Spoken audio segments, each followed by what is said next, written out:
Crise d'anxiété, crise d'angoisse, attaque de panique, les symptômes et traitements, peur de mourir, de perdre le contrôle, de devenir fou.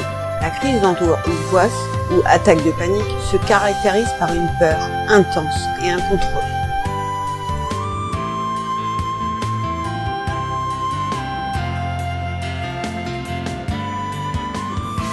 Lorsque nous sommes anxieux, des symptômes physiques peuvent apparaître, tels que du trouble du sommeil, douleurs musculaires, palpitations, tremblements, mains moites, vertiges, frissons, maux de tête ou maux de ventre, diarrhée ou constipation, sensation de serrement au niveau de la poitrine, impression d'étouffer, nœud à l'estomac ou à la gorge. Souvent, les personnes atteintes d'anxiété ont le sentiment de perdre le contrôle de leur vie. Cela peut quelquefois mener à une piètre image de soi-même ou à la dépression. Du fait du sentiment que l'on a de ne plus avoir le contrôle de sa vie, beaucoup de gens croient qu'il est difficile de traiter l'anxiété.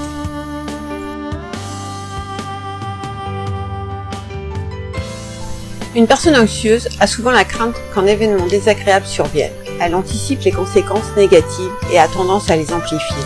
Les ruminations sont fréquentes et tournent en boucle de façon stérile.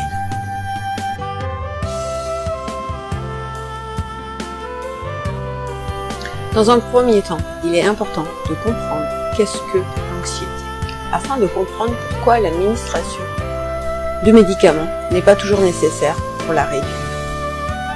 Quand nous nous sentons anxieux, nous avons des sensations de peur, jusqu'à un point où nous pourrons penser que nous allons mourir d'une attaque d'anxiété. Rien n'est plus éloigné de la réalité. La peur est une réponse émotionnelle à une menace imminente, réelle ou imaginaire. Alors que l'anxiété est une réponse par anticipation à une menace future, qui peut également s'avérer réelle ou non. Les deux réactions sont productives dans une juste mesure, car elles nous annoncent un danger et cela nous rend plus alertes. Le problème apparaît lorsque cet état d'alerte est maintenu trop longtemps et avec une trop grande intensité. C'est alors que surviennent les attaques d'anxiété, avec tous les symptômes qui nous font nous sentir mal et nous font courir chez le médecin.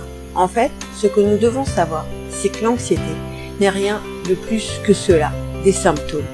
Il n'y a pas d'affection et il n'y a rien d'autre.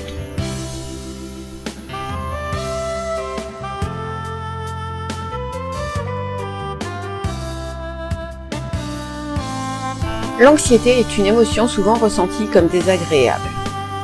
L'anxiété est un phénomène normal, présent chez tous les individus. Elle peut cependant prendre un caractère excessif et pathologique dans différentes situations. On parlera alors de troubles anxieux.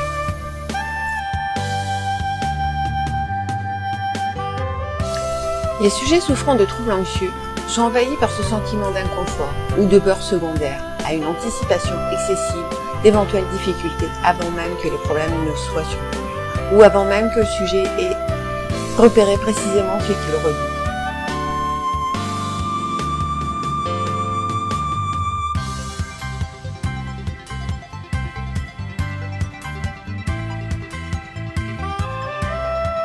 Pourtant, l'anxiété peut s'avérer un phénomène utile quand elle attire l'attention sur des dangers réels ou des situations à risque. Le souci, l'inquiétude servent alors à prendre des précautions pour éviter ces risques.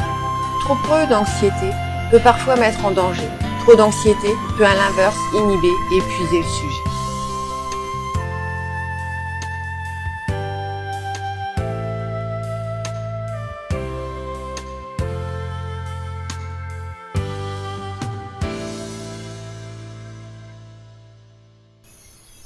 Parfois, l'anxiété n'est plus seulement réactionnelle face à des difficultés quotidiennes, mais devient un trait de personnalité, une façon d'être. La personne a alors une vision du monde marquée par l'anxiété, prévoyant toujours le pire, de manière consciente ou non. Ainsi, les personnalités anxieuses sont dans l'anticipation constante. Que va-t-il se passer ensuite? Ces personnes ont tendance à toujours penser que le pire est probable, ou du moins plausible, et s'entourent alors d'un maximum de précautions pour éviter les difficultés auxquelles elles ont songé. Le moindre événement quotidien peut ainsi devenir une affaire compliquée.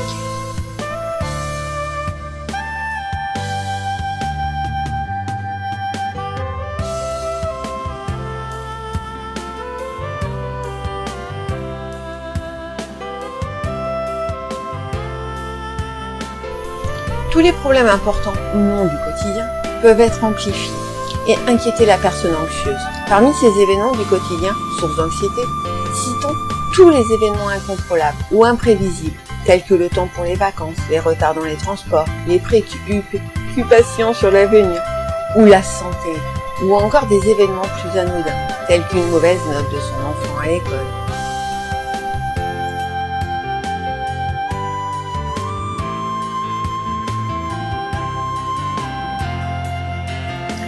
Être anxieux engendre le plus souvent des difficultés de fonctionnement, qui vont d'une gêne ponctuelle à un handicap sévère.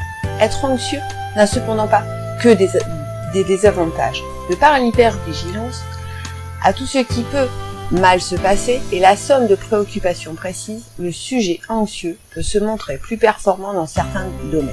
Un patron s'appuiera par exemple plus facilement sur un collaborateur anxieux, toujours soucieux de bien faire et de prévoir les problèmes. Mais les anxieux paient cher ces efforts constants par une tension quasi permanente, souvent source d'une dégradation de leur qualité de vie. C'est notamment le cas lorsque l'anxiété devient pathologique.